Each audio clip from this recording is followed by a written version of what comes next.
Hello and welcome back to Outside the Box, an MLS podcast. I'm joined here today by Mr. Josh Bathtub. How we doing? I'm also joined by Jeremy Peterman. Hey yo! Yeah, we got the Triple J's. No Daniel today. He got caught up with work. Totally fine. But it has been a while since we've sat down and talked some MLS. There's been just, a crazy variety of news, not only league breaking, but also sports breaking. Luka Doncic being traded over to the Lakers. I think there is a very stark comparison here, guys. I'm going to bring it up. It's kind of the big one, I think. Columbus Crew have transferred Cucho Hernandez to Real Betis, starting off strong. Initial thoughts, y'all. How are we feeling about this? It's a big loss for Columbus. Let's start with Mr. Bathtub, since we missed you on the last episode. Yeah. No, I'm happy to be back. And I wanted to mention this because for the league, I'm going to go from an outside as an MLS fan. For the league, this is amazing because when you consider Cucho Hernandez's story, he came into Columbus from Watford. He was getting Premier League minutes. I think he scored against Arsenal actually in the season before he joined the Crew, and he came into MLS. And I'm sure Columbus promised him and said, "Hey, this is where you want to be to develop. Get your name up there, get your name up in lights, and we'll transfer you somewhere else." And that's exactly what happened. It owes to MLS's place in the whole soccer ecosystem as a league, and that we are a place where reliable development can come from, and we're really seeing that. We were seeing it originally with players like Miguel Almiron, who we pick up from a South American league, which is, probably a similar level to MLS. Bring them over here and develop them, and then ship them off. Now we're bringing in players from the European leagues, like Watford, who I think would have been in the championship around this point, but still, championship, a very high level. A similar level to MLS, I would consider. Bring them in, let them develop, ship them back. So in terms of MLS, this is a great move. In terms of Columbus, oh man, things are looking dicey. That's your guy, that's your talisman, that's your boy. That's who you turn to. And, they got a sizable fee, I think, 16 million? So it'll be interesting to see what they do with that, where they're going to spend it. That's not a small chunk of change at all. I'm curious to see how they spend it. I trust the Columbus front office. But yeah, overall, I think it's a great move for the league, and it remains to be seen how great of a move it is for Columbus. Jeremy, what are you thinking? I second every single point he said. Specifically with not just bringing him in from Watford, who I believe did get relegated that year, and so they brought him in as Watford was going back down to the championship. I don't think they've returned to the Premier League since. But being able to bring him in, establish him as a centerpiece and the face of the league, or one of the faces of the league, and then being able to sell him back to Europe, but not just to anywhere in Europe, to a pretty well-regarded La Liga side in Betis. So, I think it's a pathway that MLS really hasn't explored before. Going into Europe, bringing players back, buying player from Europe, bringing him to MLS, and then selling him back to Europe. Usually, as Josh alluded to, it is the Almiron, except it is unclear whether or not Cucho will return to Columbus at some point. More on that later. I think it's really interesting to see how the Crew are going to fill this hole. Because Cucho, I think, was a unique striker in this league. He occupied some of the roles that a 10 would do, and he would also occupy a role that a 9 would do. He'd do it all in one as a complete forward. The Crew, to my knowledge, also have a second DP spot open because Darlington Nagbe is eligible to be bought down this year, unless they decide to keep him on that DP tag to save some cap space and save some GAM. I think it's going to be really interesting to see what kind of profile they're going to try and bring in for their new DP striker, considering the complexities of Nancy's system. And Cucho, before Nancy got there, he was still an elite number 9. Nancy was able to kind of develop him into this hybrid 9 role that he played. So I wouldn't rule out the Columbus Crew going younger with it, trying to see if Nancy can work some more of his development on a player like that. But yeah, it's a huge question mark, and I don't really think anyone knows how they're going to approach it. But like Josh said, I have faith in their front office because they are a proven entity at getting good players to Columbus so Nancy can turn them into elite MLS players.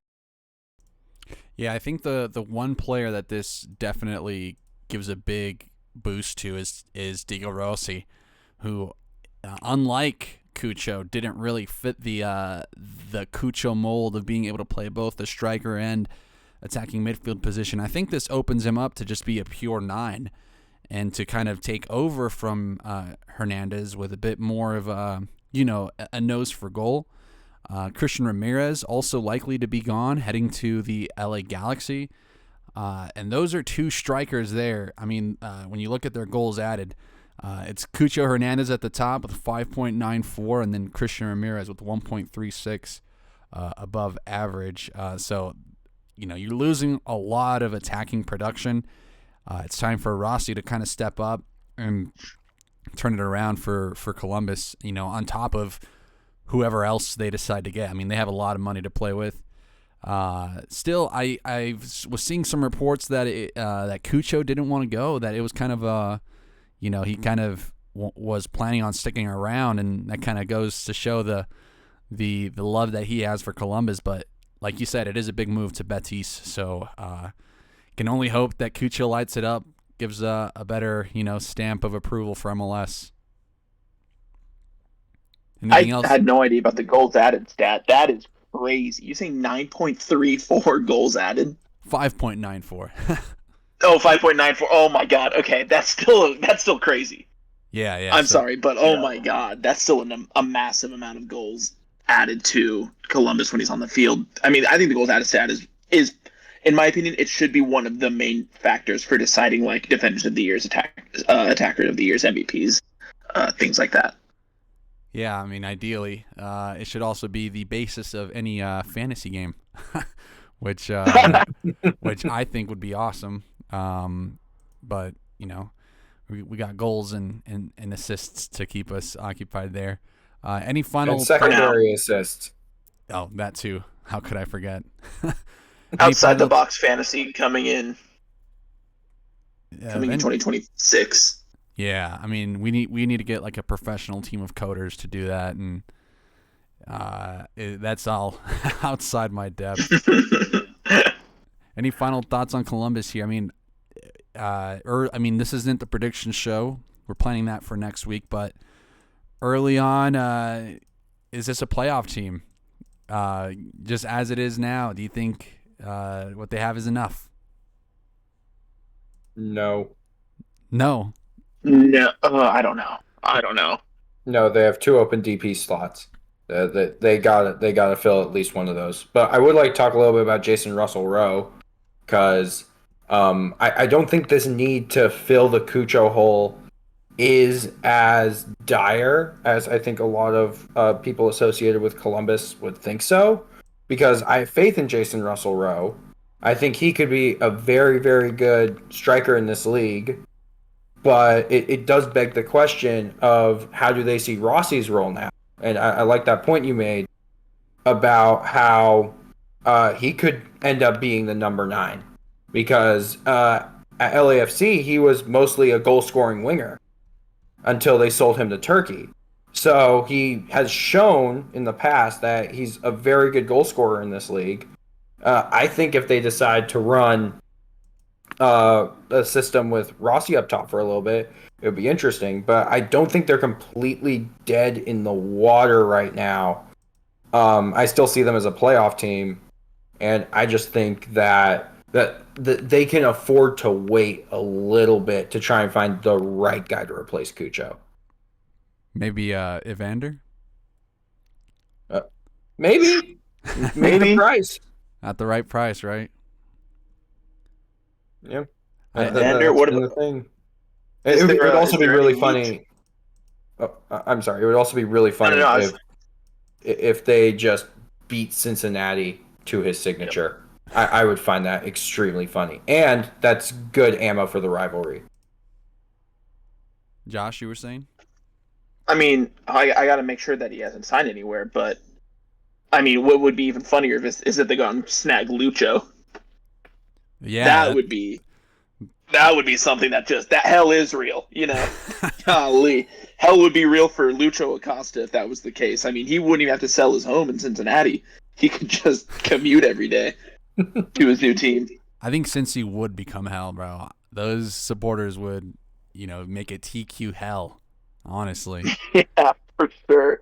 I would pay good money for it to happen purely because it's not neither of those are my teams. Speaking of paying good money, and this is directly related to your team, is the MLS Cash for Players trade market. We thought we were going to see either Lucho or Evander as the first to get that Cash for Players trade, but I think it's going to go down as Dejan Joveljic, who the first ever player is that it is Joveljic, right? No one else got. I think it's Joveljic. Yeah, but I'm sorry. I thought you were talking about pronunciation. Yeah, I'm gonna butcher his name for sure, but he was definitely the first ever, right? Yeah, first ever use of Cash for Player. Josh, tell me about it. How you feeling about Dejan? Well, first of all, since we haven't won a trophy since 2017, does this count being the first to use Cash for Player in the league? Yes or no? I'll count it. Okay. It counts as much as MLS is back. Oh, okay. Okay, I don't count it. That tournament reigns supreme. Okay, cool. No, I am. Look, it's an exciting transfer. Dejan, first of all, he scored. Was it? I don't. Was it the game-winning goal technically because it was the first goal, right? Or did he score second in MLS Cup? I think he had the first. It was a 2-1.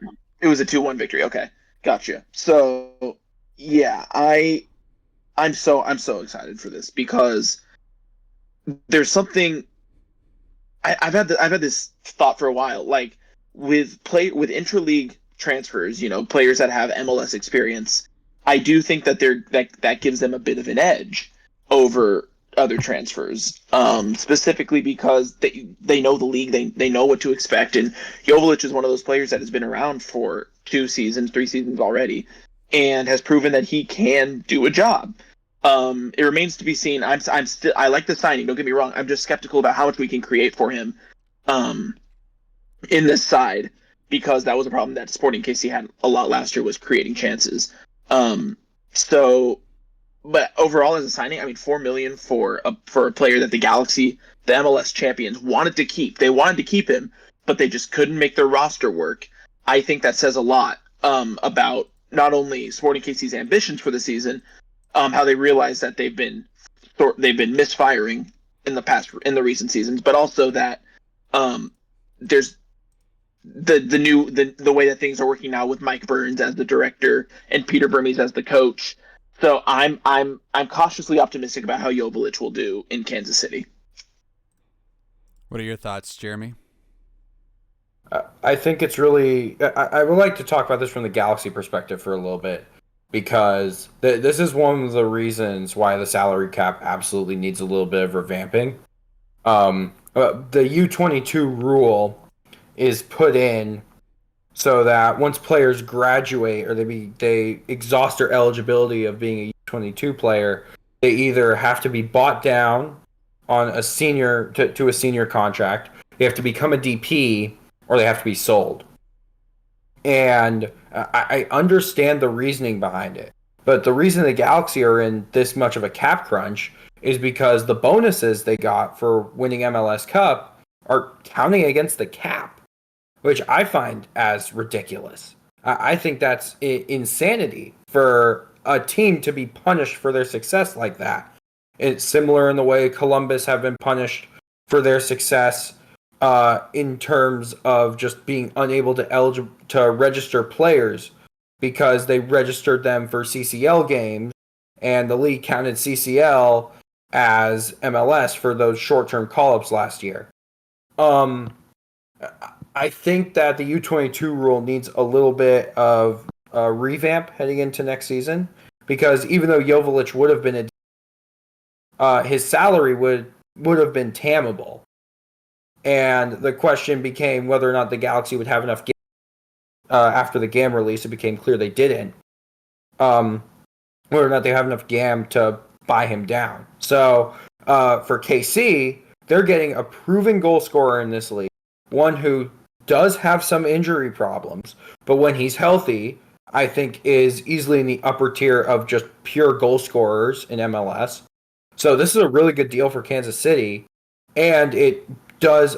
I think it's an upgrade on Polito, and that's what they should have been searching for, and that's what they got after they sold him back to Chivas. So very good move for Kansas City, but it's hard to say I feel bad for the Galaxy, but I kind of do in this spot.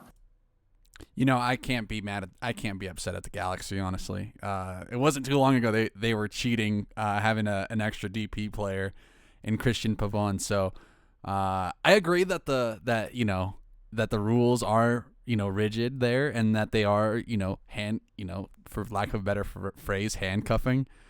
But what a better there's not a better team than LA Galaxy. Maybe Seattle for you, Jeremy, but man, I can't say I saw this coming, but I'm happy it did for a team. I will say though, the biggest crime that LAFC has committed is making me feel sympathetic for the Galaxy.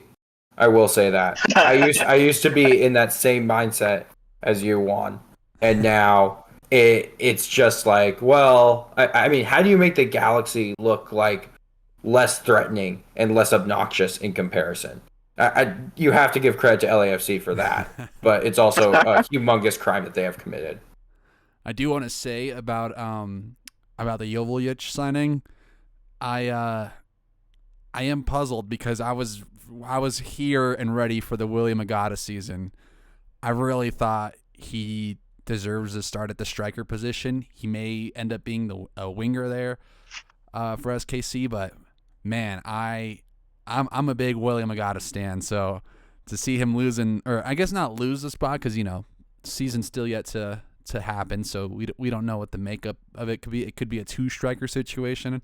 I don't think I've ever seen Vermees roll out with a 2-striker formation. You're gonna have to correct us, Josh, if that's the case. But yeah, hoping Agada, can still find a spot on the team, because I think that dude is extremely talented. If Burmese ever rolls out a 2-striker formation, I think that we do a wellness check, because something is clearly going wrong. Yeah, I look, and it's interesting you mentioned that, because we also signed Mason Toye as a free agent. So that's 3 strikers that we have in that, and it's a 1-striker formation that Burmese loves. I'm sure Mason Toye came in expecting to be a backup, but it does leave questions over where William Agada will play, and if he'll play at all. Especially given that we have been assigned the CONCACAF Champions League, and our Sporting KC2 team is in the Open Cup. So we have Miami in the first round, and I think that's so dumb that we can't choose which players go to the Open Cup or not, and it has to be our 2 teams. So there's rumors that Agada might take a step out this window and find a new team. I'm a big Agada guy too, but I think Joveljic is just a step above in another tier, especially after last season. And I, like Jeremy mentioned, with the him being the Polito replacement, the Polito deal actually facilitated this move happening, because without it, then it would have been borderline impossible, according to a report about the deal that I read. So it's a good use of the funds. It's a good use of the rules. I think the rule overall benefits MLS, because it entices teams to go out there and spend some money, but also get players that understand the league. And like I said, that can be such a huge point for players within MLS. So overall, I really like the move, and I'm excited to see what Joveljic does here. Yeah, we're not done talking cash for players just yet. We have another one here. Jack McGlynn going from Philadelphia Union to Houston Dynamo. If they're gonna give McGlynn the Herrera role, sign me up. I'm so here for this move. I think that's a that's a solid addition from Houston. I am now even more concerned about Philadelphia. Jeremy, I'll start with you, man. What is your take on this trade here? How are you feeling? So first of all, I don't think Houston for the past couple of seasons, they've largely had the same tactical plan that Ben Olsen has set up, and it's very reliant on their key players and their best players. And two of the more specialized roles in that system were filled by Hector Herrera, gone, and Coco Carrasquilla, gone. Very happy to see Coco gone, by the way. I don't think we talked about this. I can't stand him. Oh, and no, I'm so happy that he's out of the he's out of the league. I every time Coco Carrasquilla is brought up, I have to say how much I hate him. It's a rule and Certified a law. Coco hater, Jeremy Peterman. 100%. Not even for the stuff that he did against the national team in Copa America. I just hate him as being a domestic opponent. But I think Olsen's going to have to make a couple more tweaks to his system because Herrera, good defensively. That's where he played in Europe. He did play as a deeper lying midfielder who was solid defensively. McGlynn, I think, will be more of an influence in the final third, but in terms of the ball progression and everything going forward, I think Olsen can definitely hand the keys to him in terms of just helping that team click. From a deeper lying position, he can be a very, very effective, I'd say, tempo setter. So I'm really, really interested to see how that works. But for Philly, on their side, I mean, what else do you expect? Their offseason has just been nothing but them trying to tear down something that didn't need to be torn down. And yeah, but I'm really interested by one of the clauses in this deal, which is the sell-on clause that Philly's going to get if Houston ever decide to sell him to a foreign team. I think that clause would actually discourage Houston from moving him on, but also at the same time, if the right offer comes in, you got to accept it. But for now, I think it does keep Houston as one of the more intriguing teams in the league heading forward, especially now with a young American player seemingly set to be thrust into a starting role. And a starring role at that. Josh, what are you thinking here? I'm thinking that I can't wait for Jeremy's halftime performance at the 2026 Super Bowl where he disses Coco Carrasquilla. This is, and I'm interested to hear your guys' thoughts. Is this maybe one of the best signings Ben Olsen's ever made as a coach? What do we think? I mean, he was at DC for a long time, and he was there when they were kind of floundering, I think. I mean, he had a couple okay seasons there, but never anything crazy. And I can't really remember like any super players to have come through there. But maybe that's just my lack of memory. But what do you guys think? Is this one of, if not Ben Olsen's best signing as a coach? Lucho Acosta, maybe? I was about to say Lucho because he's probably the guy that got him into the whole MLS sphere. Yeah, okay. I think that's fair. But I think McGlynn is definitely up there. I'm a big fan of his, if you couldn't tell. He's a strong number 2. I'll give you that. Okay. Yeah, I think that if there's anyone, Lucho is one of the players that I think is just he's light years, So and it's a worthy number 2 place for sure. Yeah, I mean, again, for me, the signing came out of nowhere. I mean, I'm honestly kind of shocked. I feel like at Philadelphia, McGlynn, first of all, a team that prides itself on its academy and letting the players come through and then moving them on. But usually it's like a Brendan Aronson move, a move to RB Salzburg, or like a Julian Carranza moving to Feyenoord. I never expected an MLS team to come and get one of the Philadelphia boys. And that's what was so shocking to me. So I'm confused, I guess, where Philadelphia thinks it can go from here. For me, Jack McGlynn was untouchable unless a European team came through. So I wait to see kind of what they're doing, but I guess this is part of the whole Philadelphia rebrand. Maybe they're no longer going to be that that sort of academy team. Maybe they're moving to a different strategy. Who knows? It remains to be seen. But overall, I mean, for Houston, I think this is an amazing pickup. And I do like Ben Olsen. I think he's I put him in the same bracket as like Peter Vermees and like a reliable MLS coach, like a four-lifer who knows the league. And this is clearly one of those moves where he knows what he can get. He knows the value for money that McGlynn provides, and also the upside. I know Jeremy mentioned the sell-on clause, but I think even with that, like, this is still worth it.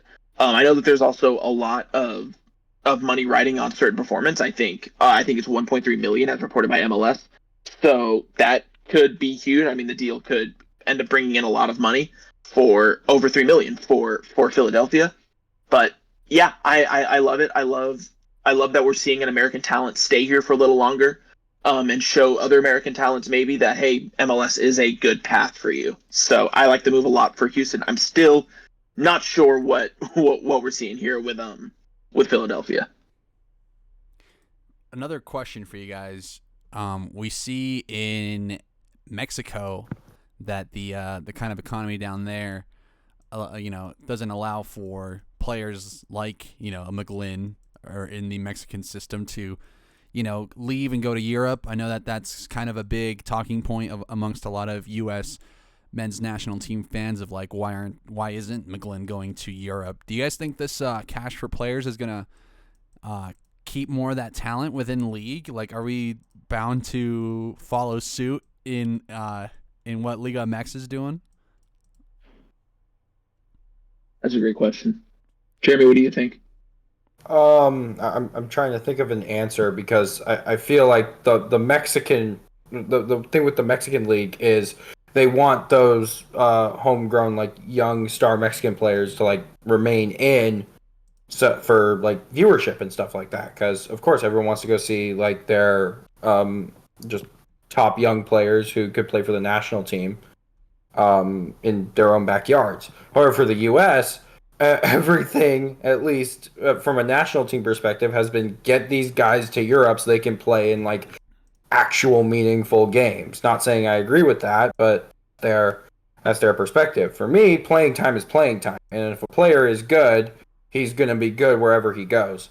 So I think it's interesting to consider whether or not this rule is going to start keeping more of those players in the country for the long term. But I think in the short term, it's a very good move for them because you already know the league, and odds are you could be going to a place where, in McGlynn's case, he'll have more of an opportunity to take a starring role, and therefore be more, even though he'd already be on the short list of other European teams, but a player who can perform well as a star in this league in a bigger role, I think it actually would increase their chances of going to Europe if they're able to succeed with their new team that they got sold to. So I don't think there's really anything to worry about in the long term, just aside from the general whining of USMNT fans who think every single one of our young players needs to immediately go to Europe as soon as possible. Yeah.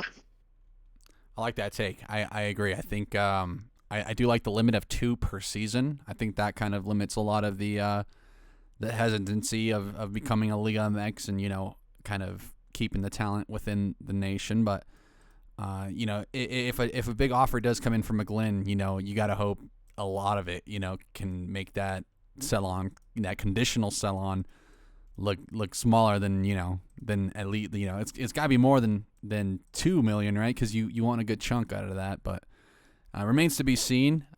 Either way, Houston looking pretty good with the Jack McGlynn addition here. I'm excited to see what that looks like next season. We got some departures. Kale Swiderski leaves Charlotte, is going to Greece. Dante Van Zier returns to Belgium. He is going to Ghent. And then FC Dallas have officially transferred Alan Velasco to Boca Juniors. Of the three, I'm most upset to see Swiderski go, especially since he did carry some good European pedigrees, being a a usual fit. I guess not starter, but he'd kind of poke his head around the Polish national team quite a bit. So of all those guys to see go, I am upset to see Swiderski go. Could have felt maybe an in-league transfer could have been in the cards for him, but the other two, I'm kind of lukewarm about generally. Of those three names, are you guys in agreement here with missing Swiderski? Any Velasco truthers here? Maybe a Van Zier truther. I don't know if you'd be bold enough to do that, but what are your guys' thoughts here on these outgoings? I'm curious, Juan, before we start, what makes you lukewarm about Velasco? I mean, I kind of have an idea about Van Zier, but Velasco specifically. Well, the injury definitely. I mean, tearing an ACL is like, it's a 50-50 whether or not you come back the player that you were. Velasco was like electric to start, and then the when he was on the field with all the big Dallas weapons, it definitely felt like he had lost his edge, man. And so hopefully he gets it back from being in Argentina, but his is just more injury concern. The Van Zier one, you got to be a MLS. You got to be in the know to know maybe why someone would be way less lukewarm and way more like cold on on Van Zier. But Jeremy, what about you? The Van Zier, I like that New York got rid of Van Zier because it opens up a DP slot that they can actually use on a productive player. However, their most recent DP signing was Eric Maxim Choupo-Moting, so I don't know how much faith I have in them to do that.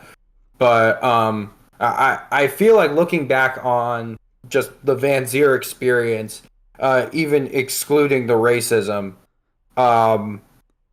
there was something to be a little bit excited about when he first came. Just like, oh, he can be the striker that the Red Bulls actually need. And then it turns out he wasn't good at striker, and they needed to play him on the wing. He wasn't very good on the wing either. And then you have the racism. So it's really, really funny that he ends up being the DP or one of the DPs on a Red Bulls team that makes MLS Cup.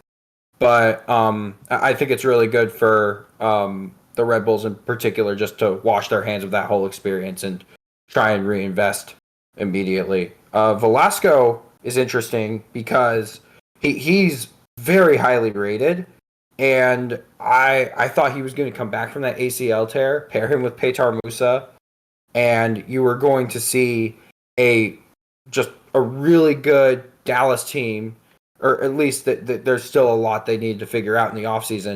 But at least you'd have those two guys spearheading Eric Quill's new season, or his first season.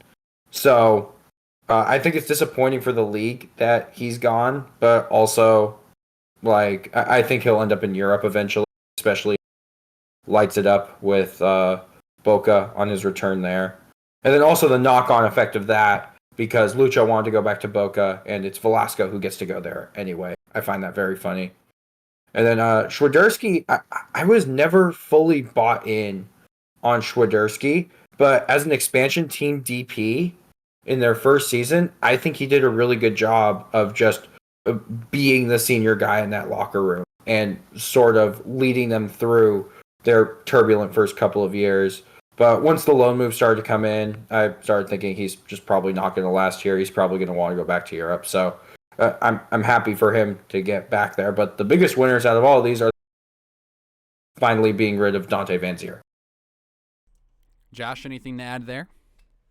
No, I think Jeremy did a great job with talking about Van Zier, because I think it's great for the Red Bulls to just get rid of an expensive DP with a bad history. I was gonna say questionable, but I was like, no, he's racist. That's not questionable. And then as for I was a bit of a Velasco truther, and I get the injuries, right? However, when he was fit, he was good. And MLS exists in an interesting time where we're kind of seeing the death of the number 10. There's not very many elite number 10s in world soccer anymore.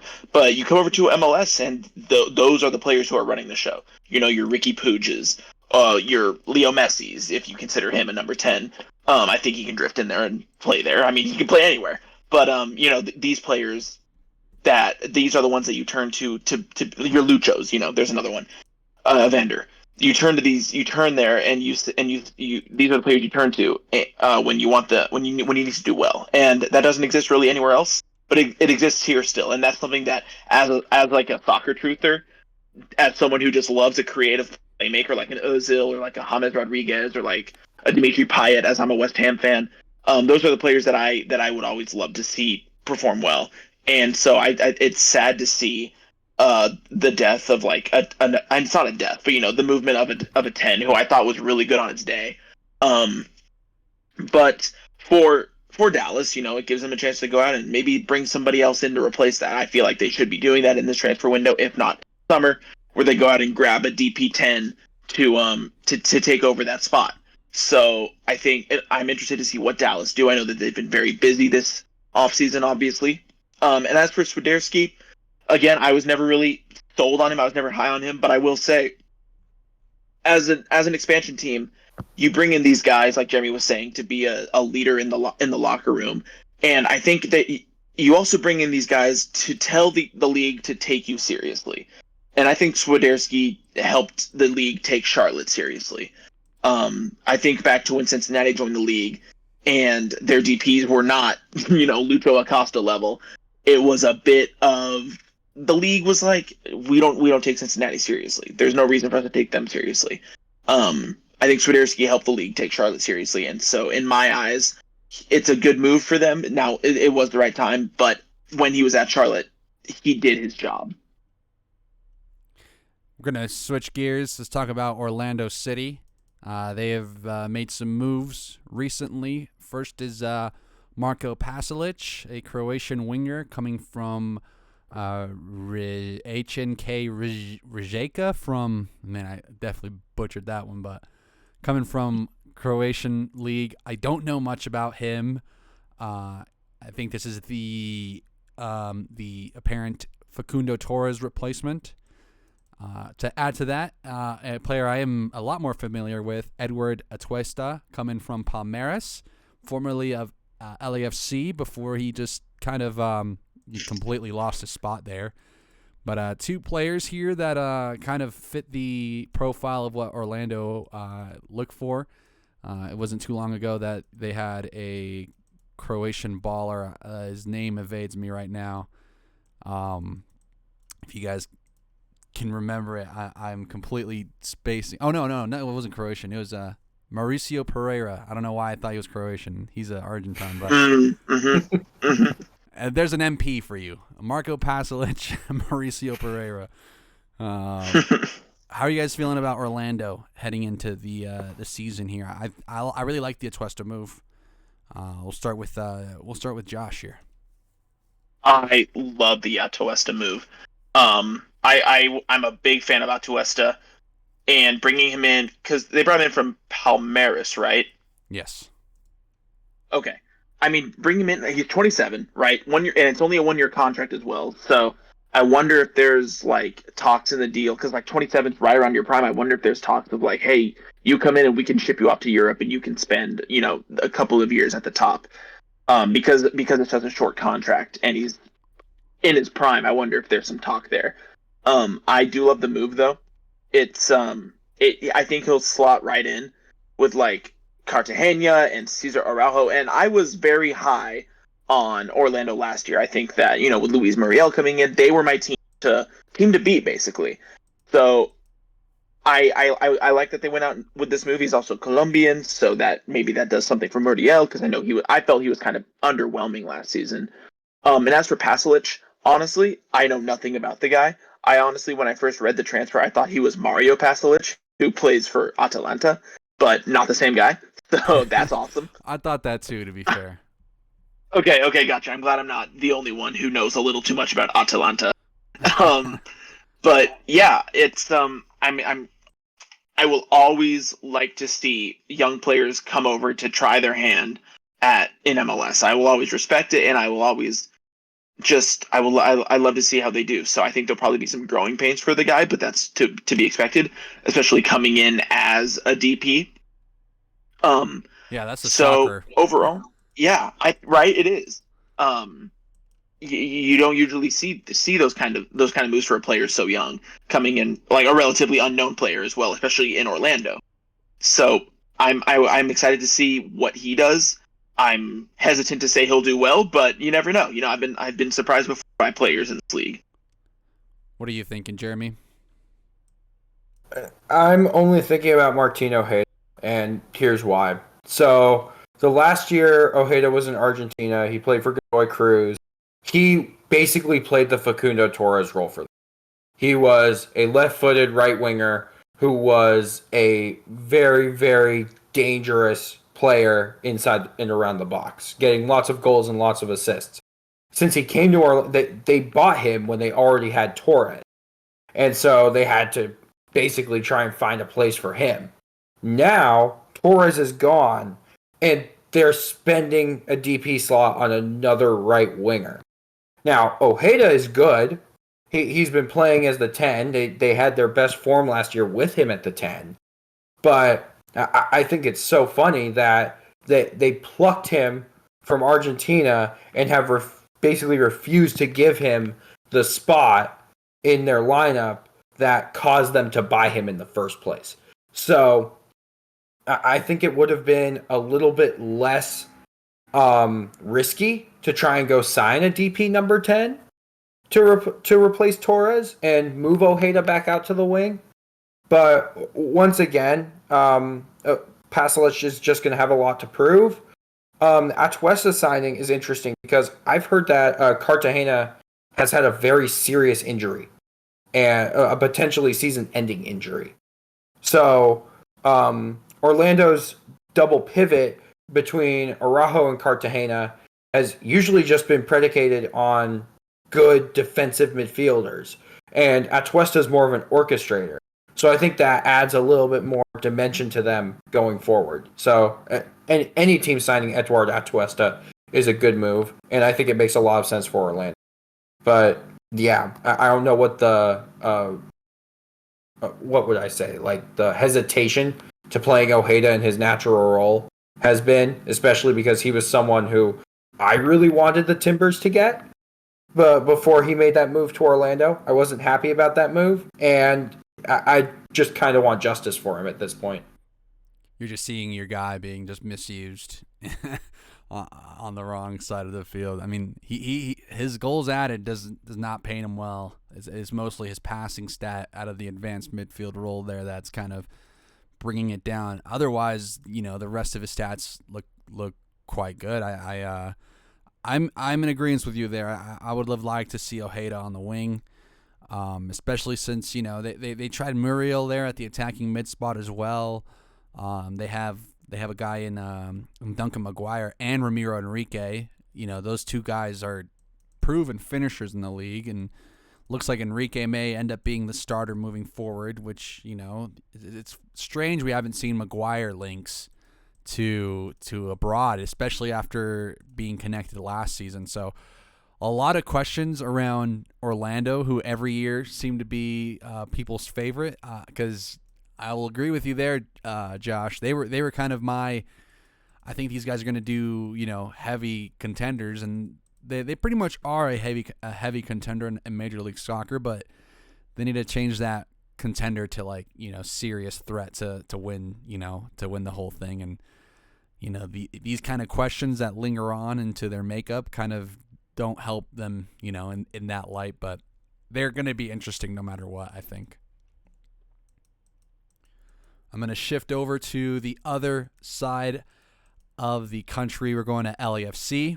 The big one, the big story for them there is the transfer of Mateusz Bogusz going over to Cruz Azul in Liga MX. I kind of think of the departures, and I know I mentioned Swiderski, Velasco, and Van Zier, but I think this one is the biggest one outside of Cucho, the second biggest loss of talent to the league. And then LAFC looking within the league to get some reinforcements. Mark Delgado joins from the LA Galaxy, so crossing the El Trafico line. And Nkosi Tafari goes from Dallas to LAFC. All these moves I like except the Bogusz one, because I really do quite like Bogusz. But if he was to go to any Liga MX team, I'm glad it's my Cruz Azul. So I'm both, ecstatic from Mexican, my Mexican club support, but also sad that we're losing out on Bogusz. Let's start with Jeremy, man. What are you thinking of LAFC so far? I know we haven't really.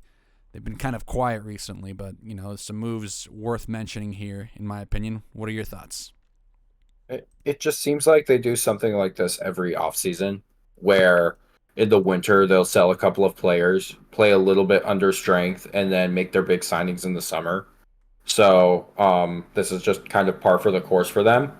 Bogusz in particular, the thing that I really like about him is his versatility.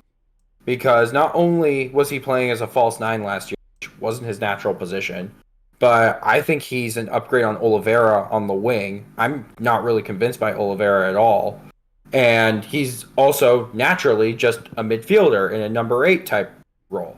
Mm-hmm. So I think when you lose a player that can plug in so many gaps, I think that's a pretty big loss for this LAFC team, especially at the start of the season where they're going to have to contend with CL again.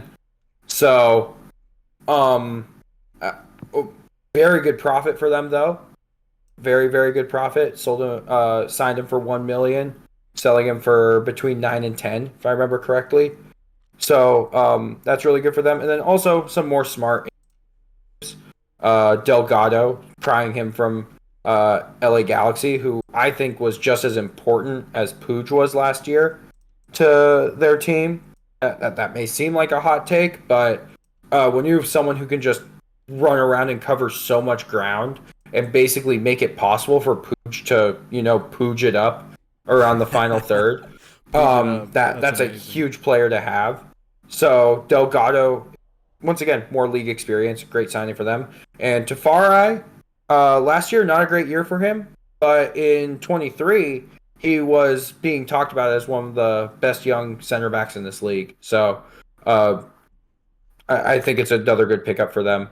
But yeah, who's going to fill some of those minutes at any of the positions that Bogusz was going to cover? That's something that LAFC have to solve, and it's probably not going to get solved.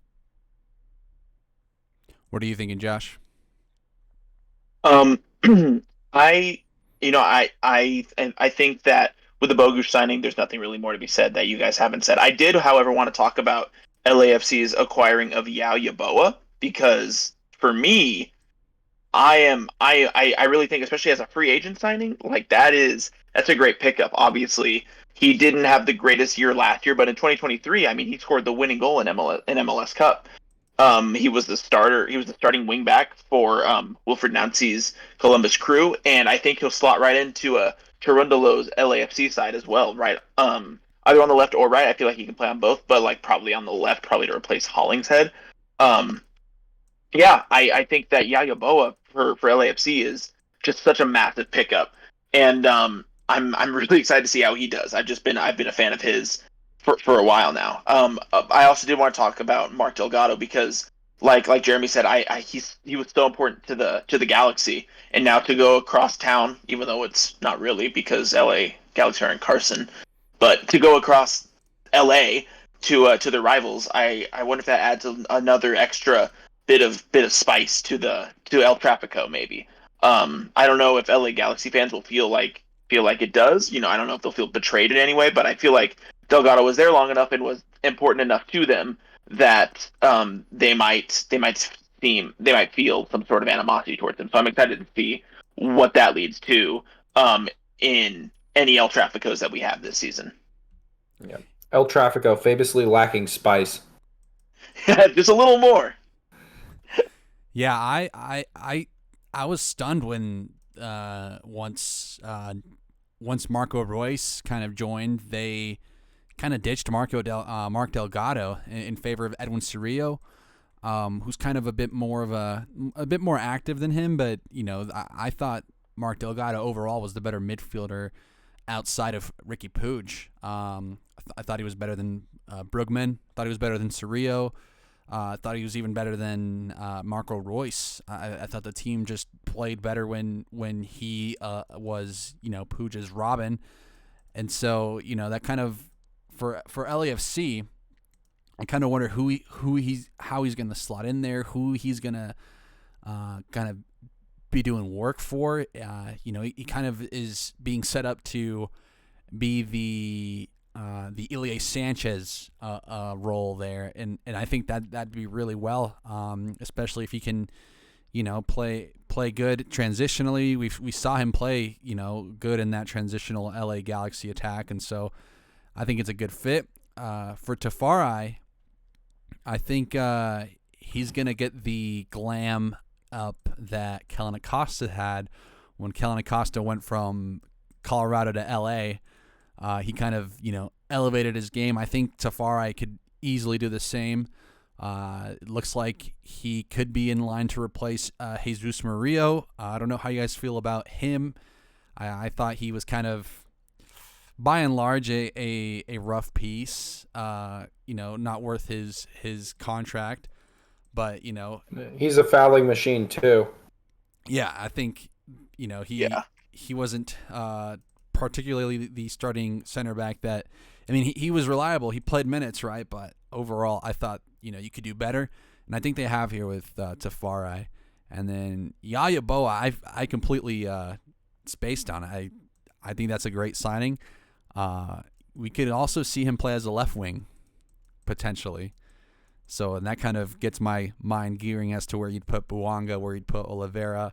And then you got two strikers in Abobasi and Giroud that, one of them's got to come good. So overall, what are you guys' predictions for LAFC? You think this project is shaping up well, or is there just too many pieces missing here? Every season for LAFC is a different project. Everyone's talking about how they're probably going to get Griezmann.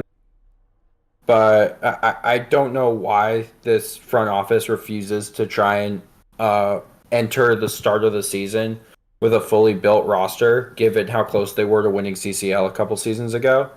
I feel like they could absolutely win CCL again. So I think their own handcuffing for waiting for the summer, it just makes them have to play for the cup every year. And making the Western Conference Final, I feel every single season they're going forward. So I do think the Yeboah addition is interesting purely because of how much Cherundolo used the back three last year. And I think Delgado could actually fit in a two-man midfield in front of a back three. So it makes them a little bit more tactically flexible. But once again, Cherundolo just has to figure out the right tactics for each situation instead of realizing halfway through a playoff matchup, we need to ditch the back three because we're losing the That's valid. Yeah, very true. No, LAFC, I think that they're just one of those teams that you're always looking at them. You're always just looking for them above the playoff line, and I think that in times where they don't make the playoffs, and it doesn't happen very often, but that's a catastrophic failure, and they just always seem to be building for success, and especially with the signings of players like Bogusz, who I'd never heard of before he came over. It's owed. Anytime that LAFC goes out and they sign somebody like that, you can just expect them to do big things. So I'm really expecting a lot for Yeboah and Delgado this season. And I don't know. I still think that they probably have one more big signing in them. Like Jeremy was saying, maybe it's this winter, maybe it's this summer, which most likely going to be the summer. I'm excited to see what they do with this roster. I'm a big fan of their squad building. Moving on to, we couldn't talk about the latest news without, arguably we had a big departure in Cucho. Out goes Lucho. In comes Emmanuel Latte Lath. And he does not come alone. He's also bringing Miguel Almiron, 2 big star signings for Atlanta United. Miggy, of course, if you were there for the Atlanta United rise from 2017 through 2019, if you saw what Miguel Almiron meant to that squad, you'd know all about him. It's Emmanuel Latte Lath that I am not going to cap for and say I know much about, but he is coming in for a record $22 million transfer fee. I saw a bold take from a Charlotte fan said that Adjaman would score more goals than him. I don't know if you guys agree there. Jeremy, you are familiar more with the championship, being a West Brom fan. I saw you live tweeting the games, and you're a trooper for waking up that early, especially in the Pacific Northwest for those early championship games. What can you tell us about Latte Lath? And then I'll ask Josh later about Almiron. But tell me about Lath here first. What is your outlook on him? Well, before I talk about Latte Lath, the player, let's talk about the team that he comes from, which is Middlesbrough. Now, a couple seasons ago, Middlesbrough hired Carrick, and now they play some of the most aesthetically pleasing soccer in the division. MLS fans might also be familiar with Middlesbrough because of former Crew midfielder Aidan Morris making the move over there this past summer.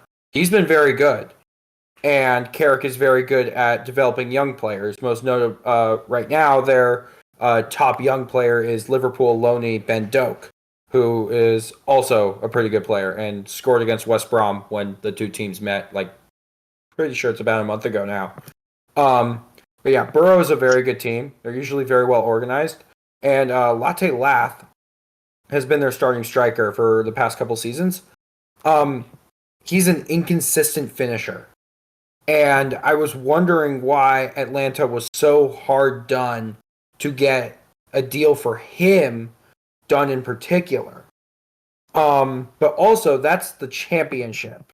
And I think the quality of defending in the championship is better than what you see in MLS. I think the quality of attack is better in MLS, but the quality of defending is better in the championship. So, what Latte Lath really excels at is just making runs in behind. He's very good at making runs in behind. He's very good at just losing his markers, and he's pretty quick. That type of player is going to excel in MLS.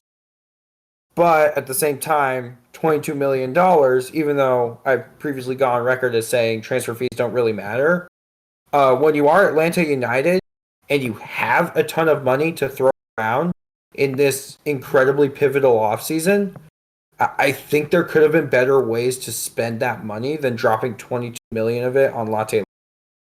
But once again, I think he has the skill set to thrive in this league. And if you're going to move Almiron out to the wing instead of playing through the middle like first Atlanta tenure, you have a very, very good attack with Saba, Moranchuk, Almiron, and Latte Lath that's just going to be predicated on just trying to find Latte Lath in behind. So I think their attack looks really scary. But as for the transfer fee, not really convinced. I think they could have done a little better. And only time will tell whether or not actually going to score more goals than Patrick Adjaman, which, for the record, I think he will, but also because I think he has a better supporting cast than Adjaman in Charlotte. Josh, what are your thoughts on the Miggy acquisition? Miggy Almiron is back. I feel like it's 2018 again. I feel like, life is better. There was no COVID. I didn't know what COVID was at that point, Are we going back to 2018? Maybe, and if so, I'm probably going to start wearing jean shorts again. I know that's not that far back, and I was bullied for it relentlessly, but that's just what's going to happen. Yeah, I love to see Almiron back. I loved following him in Newcastle because even though I'm not an Atlanta fan, and he's not American, he still kind of felt like that first massive move for MLS. I don't know if you guys agree, but I really wanted him to succeed over in Newcastle, and I know it took him a long time, but I think it was 2022 where he really took off, and I think he won Player of the Month even. in October of that year. So for him to have gone over there and really shown himself to the Newcastle fans, who they're a fan base who really they get behind every player who tries, and to have gone over there and to have made himself loved by that, to come back now, I'm so excited to see this homecoming. Pair him with Alexei Miranchuk and with Latte Lath up top, and that's a really nice strike force for Atlanta United. It's just so sweet. I don't know. I love these sort of emotional stories of a player coming back to the team that he left for money or for glory, but to come back home and then hopefully be embraced and hopefully pick up where he left off. It's so exciting and a really exciting time for Atlanta United. I know one person that's actually not thrilled, and that is that would be Daniel, co-host of the podcast, who is a firm Charlotte FC supporter, and those guys were awfully close to ruining the homecoming, right? And they even had his discovery rights, which is as about as wild as an MLS transaction and rule manipulation as you could get to. The fact that they were so close, they had to get the rights, only to trade the rights back over to Atlanta. That's kind of the S and the silly in MLS. So I'm here for that. Yeah. But it kind of always had to be Atlanta, right? I mean, Miggy in a Charlotte kit would have been, ultimate hate watch, for a lot of Charlotte fans, just kind of, rub it in and, pack watch all the Atlanta fans. But it was the Atlanta in the end who is pack watching Charlotte here. Let's not also forget that Atlanta do have a new head coach in Ronnie Dyla, who is a proven MLS manager, having won MLS Cup with New York City. So I think if he can't cook with these pieces, at least to some silverware for Atlanta this season, you start to question these transfer fees and how much they're spending on players here. But any final thoughts on Atlanta here, fellas, before we wrap up? You didn't have to bring up the guy who stripped down after winning an MLS Cup in my home stadium. And also the guy who won the other MLS Cup that the Timbers have lost since they joined MLS. So I never really disliked United. I never really disliked Almiron. So it's just interesting that he's choosing to come back at this point in his career. But the one thing I can say that does make me happy is just how happy he seems, because he's just happy to be back. He's happy to be back in Atlanta. And if only other teams had a star DP that was that happy to be playing in the city that they currently live in.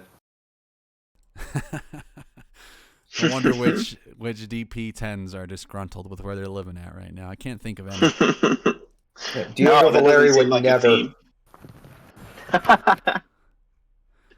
Any thoughts, Josh, here about Atlanta? I had no idea about the coaching change as well. That's I didn't know they went out and got Dalia. Yeah, Ronnie, big old Ron. Yeah, Big Ron. Sorry to bring him up again, Jeremy.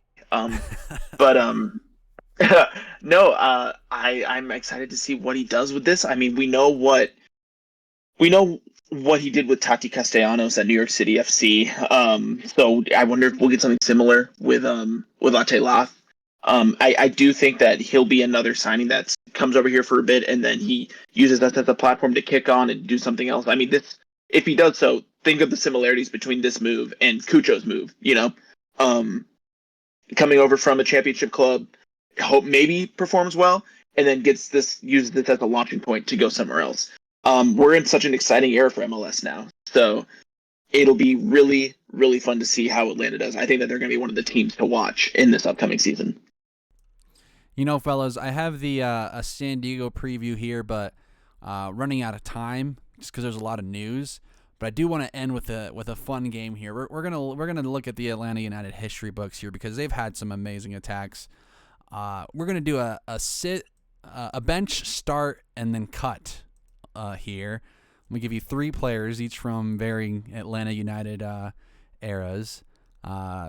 first off, start, bench, or cut. Let's do Almada, Miranchuk, and Miggy Almiron at the 10. Let's start with Oh my god. start with Josh. Oh my god, bro. That is diabolical. I know. So are we talking in their primes? Are we talking like their best seasons for Yes. Atlanta? So this would be Miggy 2018 when he was playing at the 10. Yeah. Okay, gotcha. I mean, I'm starting Miggy, I'm benching Almada, I'm cutting Miranchuk, and I feel like that wasn't as hard as I thought it was going to be. I don't know. What do you think? Jeremy, what do you think? I feel like cutting Miranchuk's the easiest part of this, and it's just unfair to include him in here. But I'm actually starting Almada, and I'm benching Almiron. Because if I want someone operating as a pure 10, I'm choosing Almada 99% of the time. Not just for his ability just from open play, but he is better on dead balls, like corner kick deliveries, free kicks. I want Almada in that team starting, and I want Almiron on the bench so I could potentially bring him in to play either on the wing or to relieve Almada.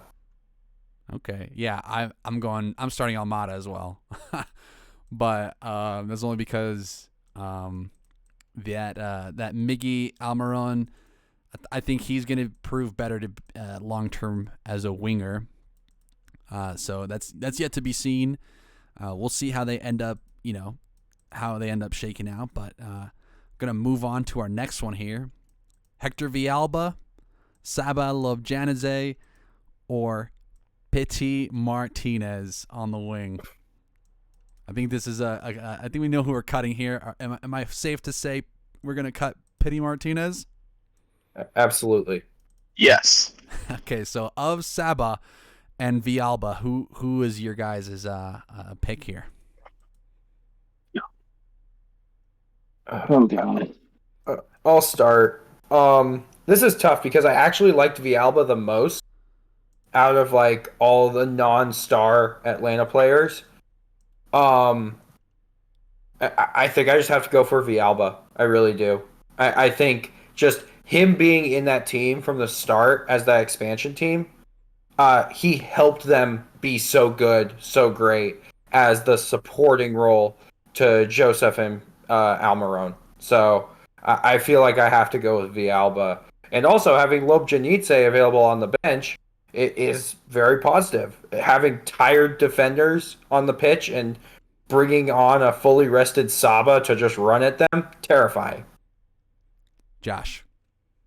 I'm completely in agreement with Jeremy. I don't even want to try to pronounce. I just call him Seba because I just cannot pronounce his last name for the life of me. So really, honestly, to you guys, well done, because I feel like that was right, but then again, I don't know. But just the fact that you guys gave it a go in pronouncing and probably got it right, hats off. I got Pasalic's club completely butchered, so I will always try, but I can't promise it'll sound good. No, I loved the pronunciation on that. So honestly, well done. But yeah, I think I'm in agreement. I think Tito Villalba. I was always kind of waiting. I was always kind of hoping that he would make a return to MLS at some point. I'm pretty sure there were links throughout the years. Nothing ever really materialized. But I feel like he would have been a fun player to have in these 2020, 2022 sort of time for the league. I agree. I have Villalba starting and Saba on the bench as well. Which brings us to the final sit, bench, and cut. I'm sure you guys know where we're going. We're going to the striker position. We're going to Joseph, Giacomakis, or Latte Lath. Who are you starting? Who are you benching? Who are you cutting? Let's go to Jeremy. Once again, Latte Lath hasn't played a single minute yet. So this is probably the hardest one, now that I think about it. Because both Giacomakis and Martinez are some of the most proven strikers in just this past era of MLS. And you have to start Joseph, no matter what, because he is Joseph Martinez, and he's probably the best pure goal scorer in recent MLS memory. I think he took that. I think he took it from Wondolowski when Wondolowski retired. He's just the best pure goal scorer in the recent era of MLS. Giakoumakis, though, it depends on what kind of team I'm playing. Do I want a guy who's just going to be bigger and offer more physical presence, or am I just looking to be a through ball team? And I started Almada, so if there's an opportunity here, I'm going. Oh my god, this is so hard. I feel like you have to cut Latte Lath and you have to bench Giakoumakis. Okay. That ended up being a little bit easier, but it also just speaks to the amount of talent Atlanta United had since they joined the league in 2017, which unfair, spoiled for riches. Josh, who are you going to? It's not as difficult for me because I selected Almiron, and just to be able to relive that Josef and Almiron partnership, oh my god, I'd give anything to go back at that. So I'm definitely starting Josef, and I'm definitely benching Giakoumakis. And unfortunately for Latte Lath, who might come good, but for right now, he'll have to be cut. And I'm living again because I get to see the Dragon Ball Z celebration between the two of them. And when Almiron and Newcastle came over and Almiron scored against Chelsea, I think, in like their preseason tour, and he did the celebration without Josef, oh man, it felt like the end of Old Yeller for me. So to be able to see that again would just be amazing. So for that reason, I'm starting Josef. I'm going to go against you guys here only because I'm seeing this as, long-term, I guess. Over the course of their career, I think Giakoumakis will prove to have a better career long-term than Josef. I mean, if you're looking at Josef because at this point, that kind of whole game experiment goes to show that, that ATL team was just so electric when they won that MLS team that those starters still kind of carry that weight, But of all the players here who I think, that I was, sad to see go, not as sad to see him go to Cruz Azul again. There's a second Cruz Azul reference in the podcast, but I think long term Giakoumakis has got, the keys to really be a diamond. Whereas Josef came kind of with a proven pedigree and kind of I'm going to ball out in this league. And, he's kind of, his stops at other Eastern Conference teams, Miami and Montreal, have also been fun to watch. Not as fun as the championship winning side, but I'm going to have to go Giakoumakis, then Josef, and then Latte Lath, of course.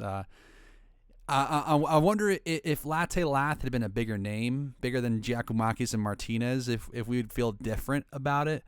But, record $22 million signings, got to prove it before you can, climb up the outside the box, sit bench and cut, or start bench and cut rankings here. So thanks, you guys, for playing along. I think that is a perfect stopping point. I'm going to start with Jeremy. Where can they find you, bud?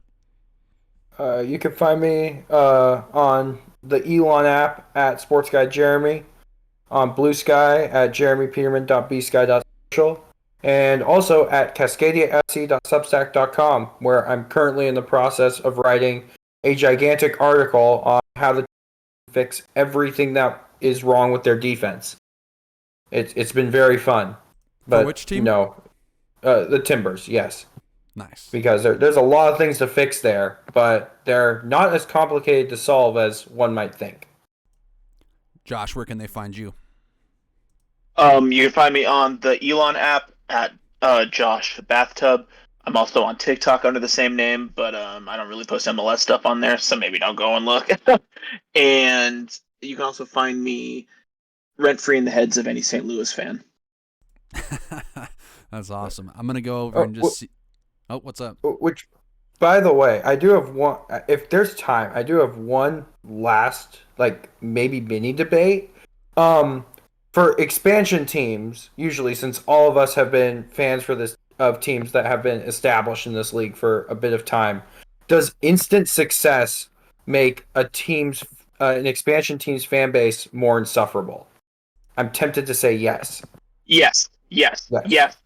Specifically because you brought up St. Louis. because that's Yes. I was thinking about that today, and I was like, yeah, they came right in and they immediately won the West, and they've just been insufferable ever since.